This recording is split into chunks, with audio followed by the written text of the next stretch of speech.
શ્રદ્ધા અને વિશ્વાસ હોય તો ભગવાન પણ મળી જાય છે. તપ ન થાય તો કઈ વાંધો નહીં, કોઈને તપાવશો નહીં. ધર્મ ન થાય તો કઈ વાંધો નહીં, કોઈને ધમકાવશો નહીં. સમૃદ્ધિ ન થાય તો કઈ વાંધો નહીં, સંતોષ ગુમાવશો નહીં. જાત્રા ન થાય તો કઈ વાંધો નહીં, કોઈને ઝુકાવશો નહીં.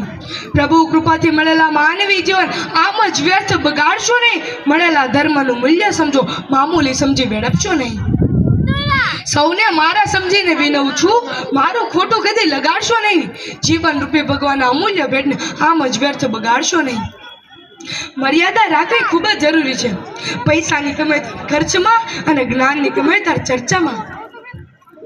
સફળતાની ઊંચાઈ પર હો ત્યારે ધીરજ રાખો, કારણ કે પક્ષીઓએ સાબિત કર્યું છે કે આકાશમાં કોઈ બેસવાની જગ્યા હોતી નથી.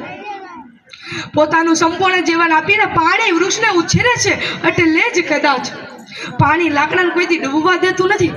મા બાપનું કંઈ